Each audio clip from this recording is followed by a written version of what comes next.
दोस्तों, स्वागत है आपका अपने चैनल के HD एजुकेशन पर। आज हम पढ़ने वाले हैं क्लास 12 का चैप्टर सेकंड। कुछ तो हमने पढ़ लिया था, जितना पढ़ा था उससे आगे स्टार्ट करते हैं।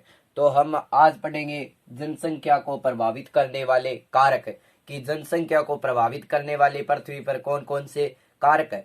अगर इन कारकों की हम बात करें तो मुख्य रूप से 3 कारक है, यानी 3 कारक भौगोलिक कारक है, सामाजिक और राजनीतिक कारक है और आर्थिक कारक है। भौगोलिक कारक में अगर हम बात करें तो आपका जलवायु आता है कि कौन से क्षेत्र की कैसी जलवायु है। अगर उसकी जलवायु अच्छी है तो वहां पर जनसंख्या ज्यादा निवास करती है। जल की उपलब्धता है, अगर जल समय अनुसार मिल रहा है तो फिर वहां पर जनसंख्या ज्यादा निवास करेगी। उसके अलावा आपका हो जाता है भू आकृति, यानी भूमि की आकृति कैसी है। अगर मैदानी भाग है या पठारी भाग है या फिर पर्वतीय क्षेत्र है या फिर आपका मतलब जिसे सामान्य भाषा में बोलते हैं हमें टिल्ले है या धोरे है, यानी बालू का स्तूप पाए जाते हैं, रेतीला भूभाग है, ठीक है, ऐसा भाग है। या फिर मृदा कैसी है, जलोढ़ मृदा है, रेगर मृदा है, काली मृदा है, मतलब कौन सी मृदा है या अच्छी मृदा है तो जनसंख्या वहां पर ज्यादा निवास करेगी। उसके बाद आता है आपका सामाजिक और सांस्कृतिक कारक, यानी वहां पर समाज में कैसी समानताएं हैं, संस्कृति वहां की कैसी है। तो अगर संस्कृति हमारे अनुसार है तो वहां पे जनसंख्या अच्छी यानी ज्यादा निवास करती है। तो आगे का में इन जनसंख्या को प्रभावित करने वाले कारक है। वर्तमान में जो RBSC परीक्षा हुई थी 2022 की, इसमें क्वेश्चन आया था, निम्नात्मक क्वेश्चन आता है जनसंख्या को प्रभावित करने वाले कारक, 4 नंबर का क्वेश्चन आता है ये, ठीक है। तो ये क्वेश्चन आपका इंपॉर्टेंट रहने वाला है। तो चलो स्टार्ट करते हैं। तो अगर हमने देख लिया अभी कौन कौन से कारक है, तो इन कारकों का हमसे वर्णन पूछा जाता है कि वर्णन कीजिए, या फिर ऐसे भी पूछा जा सकता है कि जनसंख्या को प्रभावित करने वाले भौगोलिक कारक है वो कौन कौन से है। तो वो भू आकृति, जलवायु, जल की उपलब्धता, मृदा, इनका वर्णन पूछा जाता है। आपसे ये भी पूछा जा सकता है कि जनसंख्या को प्रभावित करने वाले आर्थिक कारक कौन कौन से है, तो ये भी पूछा जा सकता है। तो अगर हम पहले बात करते हैं भौगोलिक कारक की, तो स्टार्ट करते हैं भौगोलिक कारक के बारे में। भाई भौगोलिक कारक है वो कौन कौन से है, देखो भौगोलिक कारक के बारे में।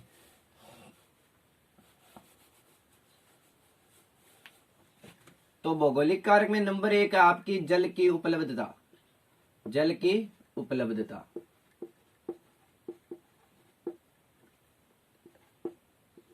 जल की उपलब्धता में अगर हम बात करें तो इसमें यह देखा जाता है भाई कहां पर जल की कितनी आपूर्ति हो रही है, यानी विश्व में घरेलू कार्यों, कृषि कार्यों या फिर पेय यानी पीने के रूप में जल का उपयोग है हमारी आवश्यकता के अनुसार हो रहा है या नहीं, या जल परिवहन के बारे में हम बात कर सकते हैं। तो ऐसे जल की उपलब्धता जनसंख्या का कारण बनती है सर्वाधिक तटीय क्षेत्रों पर। कौन से क्षेत्रों में बनती है, विश्व में जहां जल की मतलब कमी है, जैसे मरुस्थलीय भाग है, ठीक है, आदि जहां जनसंख्या कम निवास करती है, जहां पर जल की कमी है, जिस प्रकार मरुस्थलीय भाग में हम बात कर सकते हैं तो वहां पर जल की कमी देखी जा सकती है। जिस प्रकार हम अगर राजस्थान में बात करें तो कई जगह ऐसी है जहां पर जल की कमी है तो वहां पर मतलब जनसंख्या है वो कम निवास करती है। अब अगर हम जैसे भारत की बात करें, ये मान लो भारत है, ये प्रायद्वीप है, भारत हो गया हमारा, ठीक है। इसमें अगर हम देखें तो यहाँ पर दिल्ली है जो भारत की राजधानी है। दिल्ली भारत की राजधानी 1912 के अंदर बनी थी। कब बनी थी भाई, 1912 के अंदर बनी थी। और ये दिल्ली है जो आपकी ये गंगा नदी के किनारे, किस नदी के किनारे है, गंगा नदी के किनारे है, गंगा नदी के किनारे। तो इसीलिए तो दिल्ली है वो सर्वाधिक बसा भूभाग है। दिल्ली के जनघनत्व की बात करें तो 11,000 से भी प्लस है, ठीक है। तो दिल्ली है वो सबसे घना बसा भूभाग, क्यों, क्योंकि ये गंगा नदी के किनारे और जल की उपलब्धता के बारे में हमें बात करें। उसके बाद अगर बात करें तटीय प्रदेशों में तो आपका महाराष्ट्र की जो राजधानी है मुंबई, वो एक औद्योगिक प्रदेश भी है और तटीय प्रदेश भी है। तो यहाँ ये मुंबई है, घना बसा भूभाग है। उसके बाद तमिलनाडु की राजधानी है चेन्नई। कौन सी है भाई, चेन्नई। तो ये भी क्या आपका घना बसा भूभाग है, क्यों, क्योंकि ये समुद्र के किनारे या तटीय प्रदेश है। उसके बाद पश्चिम बंगाल की राजधानी है आपके कोलकाता। कौन सी राजधानी है भाई, पश्चिम बंगाल की कोलकाता, ठीक है। दिल्ली से पहले भारत की राजधानी कोलकाता होती थी, ठीक है। 1905 में बंगाल विभाजन हुआ था। क्या हुआ था, बंगाल विभाजन। 1905 में बंगाल विभाजन हुआ था और सर्वप्रथम भारत में जो विभाजन होने लगा था तो यही विभाजन है हुआ था, यानी भारत भागों में बंटने लगा था। तो 1905 में एक पूर्वी बंगाल था, पूर्वी बंगाल, और दूसरा था पश्चिमी बंगाल। जो आपका पूर्वी बंगाल था वो तो किसके रूप में है? अब बांग्लादेश के रूप में। किसके रूप में है? बांग्लादेश के रूप में है। और पश्चिम बंगाल जो हमारा भारत में, और जिसकी राजधानी वर्तमान में क्या है? कोलकाता है। ठीक है, ये हो गई हमारी जल की उपलब्धता पर बात। यानी जहां पर हमें पेय युक्त या सभी कार्यों में जल की आवश्यकता होती है, तो जल की अगर उपलब्धता है तो वहां पर जनसंख्या ज्यादा निवास करेगी। हम कह सकते हैं नदी घाटी क्षेत्रों के पास, समुद्री क्षेत्रों के पास जनसंख्या ज्यादा निवास करती है। उसके बाद अगर हम बात करें मृदा की, ये तो हो गया हमारी जल की उपलब्धता वाला कारक। आगे हम बात करते हैं मृदा। मृदा में अगर बात करें हम, तो देखो सर्वाधिक मृदा मानी जाती है उपयुक्त जलोढ़ मृदा है।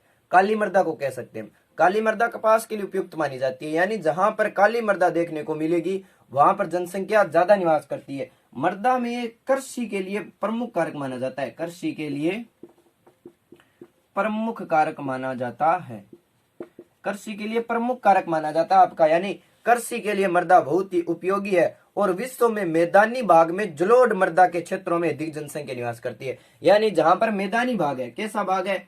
मैदानी भाग है, दूसरी मैदानी भाग हुई वहां पर, और जहां पर जलोढ़ मृदा मिलती है, अब कौन सी मृदा भाई? जलोढ़ मृदा है, वहां पर जनसंख्या क्या रहती है? ज्यादा निवास करती है। क्यों? क्योंकि मृदा क्या अच्छी है, लगभग सभी फसलें बोई जा सकती है आपकी जलोढ़ मृदा में। उसके बाद मैदानी क्षेत्रों में उपजाऊ भूमि है या फिर समतल भूमि है, तो ये भी किसके लिए जनसंख्या? अगर मैदानी भाग है तो हम परिवहन का भी उपयोग कर सकते हैं वहां पर, या फिर कृषि है, उद्योग है, अनेक प्रकार के हम उद्योग स्थापित कर सकते हैं अगर मृदा अच्छी और भाग के मैदानी है, तो इस प्रकार मृदा उपयोगी रहती है। आगे अगर हम बात करें, हमारा हो गया, एक तो हो गया जल की उपलब्धता, मृदा हो गया।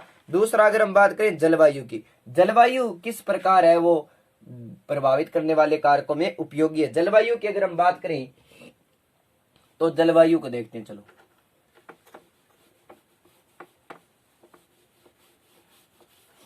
जलवायु की अगर हम बात करें तो जलवायु थोड़ा सा हार्ड है आपका कारक जलवायु को समझने में। तो जलवायु विश्व के जनसंख्या वितरण को प्रभावित करने वाला एक प्रमुख कारक हो जाता है आपका। ठीक है, अगर बात करें हम पृथ्वी की, ये मान लो हमारी पृथ्वी है, क्या है भाई? पृथ्वी है, और 0 डिग्री पर कौन सी रेखा आपकी? भूमध्य रेखा।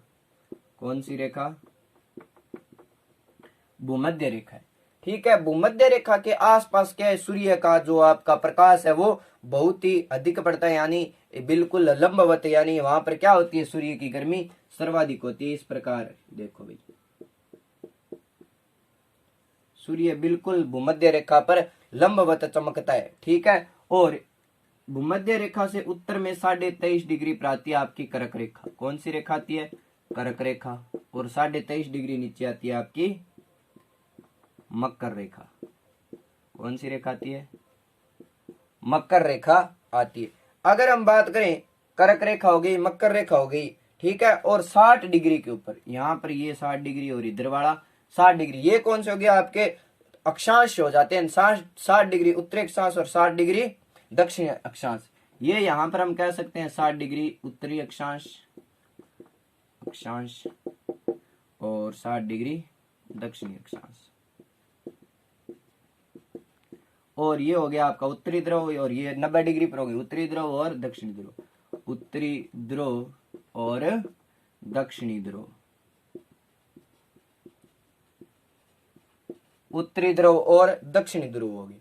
ठीक है, इसमें अगर हम बात करें तो ये जो भाग है आपका लगभग भूमध्य रेखा से उत्तर में 23.5 डिग्री और भूमध्य रेखा से नीचे 23.5 डिग्री, यानी कर्क रेखा के आसपास का क्षेत्र। तो ये क्षेत्र है आपका। अगर इन क्षेत्रों के अगर हम बात करें, ये क्षेत्र देखो, पहले तो 23.5 डिग्री से लेकर 60 डिग्री तक जो ये क्षेत्र है, ये भाग कहलाता आपका शीतोष्ण कटिबंधीय। जो ये होता है मतलब अक्षांश रेखाएं होती है, अक्षांश रेखा का जो बीच का भाग होता है उसे कहते हैं कटिबंध। क्या कहते हैं? कटिबंध। तो ये आपका शीतोष्ण जलवायु है। यहाँ पे ये जो शीतोष्ण कटिबंध भी कह सकते हैं, और यहाँ पे जो जलवायु है वो कौन सी जलवायु? शीतोष्ण जलवायु। कैसी जलवायु है? शीतोष्ण जलवायु है। ठीक है। और निम्न तापमान वाले क्षेत्र और बर्फबारी जमी रहती है कहां पर, उत्तरी ध्रुवों पर। यहाँ पर यहाँ क्या पड़ता है, निम्न तापमान होता है। क्या होता है, निम्न तापमान, और बर्फ क्या रहती है, जमी रहती है। यानी क्या कारण है कि पृथ्वी जो सूर्य का प्रकाश है वो यहाँ पे तिरछा गिरता है, तो यहाँ पर जनसंख्या क्या रहती है, कम निवास करती है। ठीक है। और यह है शीतोष्ण, उष्ण और उपोष्ण, और उसके बाद हो जाता है आपका शीतोष्ण भाग। ठीक है। ये होता है आपका उपोष्ण यानी उष्ण यानी सर्वाधिक गर्मी। तो जनसंख्या वो यहाँ और शीतोष्ण और उपोष्ण भाग में है वो सर्वाधिक निवास करती है। उच्च तापमान वाला क्षेत्र हो जाता है आपका भूमध्य रेखा के आसपास वाला क्षेत्र, ये उच्च तापमान वाला क्षेत्र यानी ये हो जाता है आपका गर्म क्षेत्र। तो सर्वाधिक गर्म है वहां भी कम जनसंख्या निवास करेगी, और सर्वाधिक ठंड है वहां भी जनसंख्या क्या है, कम ही निवास करेगी। तो ये हो जाता है आपका, ठीक है। और ये भी आपका शीतोष्ण भाग आ गया सेम। ठीक है। तो ये उष्ण, और उष्ण से ऊपर उपोष्ण, फिर शीतोष्ण, और फिर शीत। ठीक है। ये होता है आपका शीत कटिबंध यानी सर्वाधिक ठंडा या शीत जलवायु होती है यहाँ पे। कैसी जलवायु, शीत जलवायु, या कह सकते हैं इसको हम शीत कटिबंध कह सकते हैं। ठीक है, समझे बात। आगे अगर हम बात करें कि विश्व में सर्वाधिक है वो जनसंख्या वो शीतोष्ण जलवायु या सम जलवायु मानसूनी जलवायु क्षेत्रों में अधिक जनसंख्या निवास करती है। तो आपके जो ये शीतोष्ण जलवायु है या शीतोष्ण कटिबंध है, यहाँ सर्वाधिक जनसंख्या निवास करती है। सर्वाधिक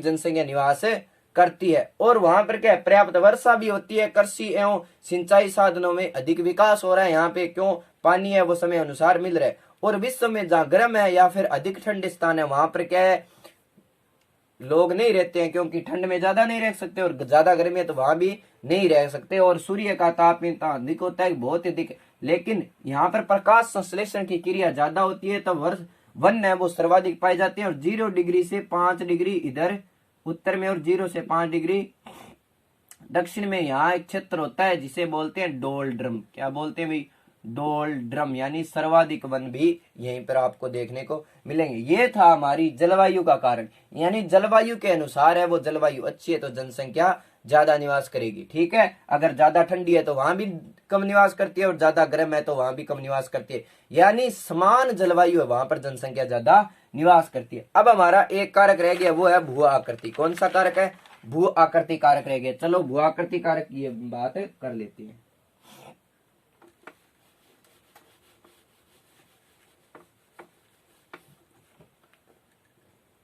भू आकृति कारक की अगर हम बात करें तो भू आकृति, भू से मतलब भूमि की आकृति कैसी है, यानी भूमि अगर मैदानी है तो ठीक है, वहां पर जनसंख्या ज्यादा निवास करेगी। अगर पर्वतीय है तो नहीं जनसंख्या निवास, क्यों, वहां पर न तो कृषि होती है, न परिवहन के साधनों की विकसित होता है, न कुछ और होता है। ठीक है। तो वहां पर जनसंख्या क्या है आपकी, कम निवास करती है। तो इस प्रकार हम कह सकते हैं कि विश्व में सर्वाधिक जनसंख्या है वो मैदानी भागों में, सर्वाधिक जनसंख्या मैदानी भागों में है वो निवास करती है, क्योंकि वहां पे समतल भूमि है, उपजाऊ भूमि भी होती है। दूसरा, उद्योगों का विकास हो जाता है, कृषि भी हो जाती है वहां पर। ठीक है। परिवहन और संचार के साधनों की अधिकता मिलती है वहां पर। ठीक है। तो इसलिए वहां पर जनसंख्या ज्यादा निवास करती है। पठारी क्षेत्र है, कृषि पठारी, अगर पर्वतीय क्षेत्र है तो वहां पे कम जनसंख्या निवास करती है। क्यों, पर्वतीय क्षेत्रों में तो कृषि तो होती है, वो सीढ़ी नुमा कृषि होती है, लेकिन इतनी अच्छी कृषि नहीं होती है जितनी मैदानी भागों में होती है। जिस प्रकार हम भारत की बात करें, ये अगर भारत का मैप हो गया हमारा,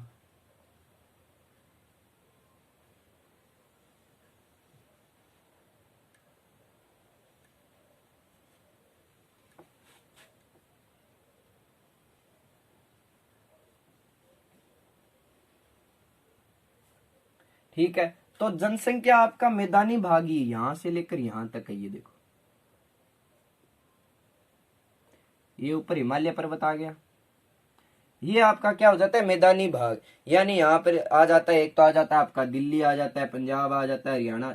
जो सर्वाधिक बसे भूभाग है उनके बारे में हम बात कर लेता हूँ। दिल्ली आपका एक सर्वाधिक जनसंख्या, वो गंतव्य किसका है, बिहार का, पहले भी हम बात कर चुके हैं, बिहार आ जाता है। यूपी की जनसंख्या क्या है, ज्यादा, यानी उत्तर प्रदेश आ जाता है आपका। ठीक है। तो गंतव्य है वो तो बिहार का ज्यादा है, यानी जन गंतव्य है वो बिहार का ज्यादा है, और जनसंख्या है वो उत्तर प्रदेश की ज्यादा है। ठीक है ना, याद रखना।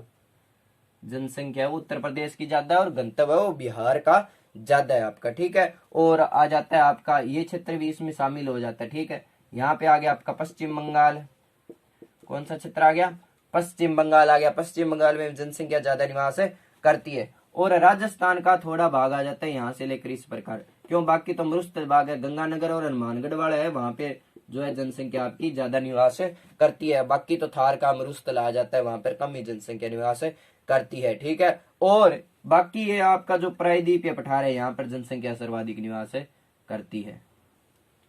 यहाँ पे जो क्षेत्र है आपके वो मतलब कह सकते हैं प्रायद्वीपीय क्षेत्र है, जो आपके प्रायद्वीपीय क्षेत्र है वो सभी आ जाते हैं जहां पर जनसंख्या क्या निवास सर्वाधिक निवास करती है, ठीक है। तो ये हो गया हमारी जो है भू आकृति वाला कारण बिहार की। और ये आपका हिमालय पर्वत यहाँ से लेकर इस प्रकार, तो हिमालय पर्वत में क्या है, जनसंख्या कम ही निवास करती है, क्यों, पर्वतीय भूभाग है। या मरुस्थल है, मान लो राजस्थान में मरुस्थल है, तो मरुस्थल में भी आपको कम जनसंख्या निवास करती है। एक हम कह सकते हैं जो ये भाग है आपका मध्य प्रदेश वाला आ जाता है, ठीक है, बीच का उत्तर प्रदेश वाला। यहाँ पर क्या है, गंगा नदी है, ठीक है, गंगा नदी जो तंत्र है, गंगा तंत्र, वो अपने एक साथ अपने गाद लेकर आता है, यानी मिट्टी का जमाव कर देता है, और यहाँ पे जलोढ़ मिट्टी लाकर मैदानी भाग में बिखेर देता है, जिससे क्या होती है, सर्वाधिक कृषि होती है। और इसे कहते हैं मध्य का विशाल मैदान। पूरा जो ये मैदान है इसे कहते हैं मध्य का विशाल मैदान, विशाल मैदान। और यहीं पर इसी मैदान में क्या है, जनसंख्या सर्वाधिक निवास करती है, जनसंख्या सर्वाधिक निवास करती है, ठीक है। ये हो गया हमारा भू आकृति वाला कारक। हमने 3 कारक पढ़े थे, एक पढ़ा था हमने भौगोलिक कारक, एक पढ़ा था वो आर्थिक कारक, और एक था आपका सामाजिक और राजनीतिक कारक। आर्थिक कारक में अगर बात करें तो खनिज संसाधन आ जाते हैं, यानी जहां पर खाने पाई जाती है वहां पर व्यक्तियों को रोजगार मिलने के ज्यादा चांस रहते हैं, तो इसलिए वहां पर जनसंख्या ज्यादा निवास करती है। एक होता है आपका औद्योगिक प्रदेश वाला। औद्योगिक प्रदेश में क्या होता है, उद्योग धंधे ज्यादा होते हैं, जहां पर वहां पर ज्यादा जनसंख्या निवास करती है, क्यों, क्योंकि वहां पर लोगों को रोजगार मिलते रहते हैं, यानी रोजगार की कमी नहीं होती, तो इसलिए वहां पर ज्यादा जनसंख्या निवास करती है। एक कारक था आपका नगरीकरण। नगरीकरण, जहां पर नगर है, जिस प्रकार शहर है, तो शहरों में क्या होता है, हमें कोई भी सुविधा मतलब नहीं रहती है जो मिले ना, प्रत्येक सुविधा हमें मिल जाती है, तो इसलिए वहां पर जनसंख्या निवास ज्यादा करती है। ये जो आपका आर्थिक कारक है ये आप समझा देता हूं मैं आपको। एक आपका नगरीकरण, यानी नगरीकरण में क्या हो जाता है, जहां पे नगर है हमें सभी प्रकार की सुविधाएं मिल जाती है, वहां पे चिकित्सा सुविधाएं हैं, परिवहन सुविधाएं हैं, संचार है, माध्यम सुविधाएं, इन प्रकार की सभी सुविधाएं मिल जाती है, इसलिए वहां पर जनसंख्या ज्यादा निवास करती है। अगर इतनी सुविधाएं नहीं मिल पाती है हमें, तो वहां पर जनसंख्या ज्यादा निवास नहीं करती है। दूसरा है हमारा खनिज संसाधन। खनिज संसाधन यानी मतलब जहां पर ज्यादा खनिज यानी खाने हैं, खनिज प्रकार से खनिज 2 प्रकार के होते हैं, हमने ये तो बात कर लिया धात्विक और अधात्विक। मतलब जहां पर खनिज निकाले जा रहे हैं भूमि से खोदकर, खाने होती है, वहां पर लोग आसपास वहां पर इकट्ठे हो जाते हैं, मतलब जनसंख्या रहने लग जाती है। कारण क्या है कि वहां पर व्यक्तियों को रोजगार मिलता रहता है, यानी प्राप्त अवसर उपलब्ध रहते हैं। यानी जिस प्रकार खनिजों में बात करें तो लोहा इस्पात उद्योग है, तांबा उद्योग है, एल्यूमिनियम, इन उद्योगों के पास भी ज्यादा जनसंख्या रहती है, इसमें हमारा औद्योगिक प्रदेश भी आ जाता है। औद्योगिक प्रदेश में अगर बात करें तो डॉक्टर है, शिक्षक है, बैंक कर्मी है, सभी वर्ग इन उद्योगों के आसपास भी रहते हैं। मजदूर वर्ग है, व्यापारी वर्ग है, इन उद्योगों के आसपास रहते हैं। व्यापारी वर्ग क्यों रहता है, क्योंकि आने वाले उद्योगों से अपना व्यापार करता रहता है, ठीक है, इसलिए वो है जो औद्योगिक खनिज औद्योगिक प्रदेशों के पास रहता है। खनिज संसाधन हो गया, और नगरीकरण हो गया, और आपका औद्योगिकरण हो गया।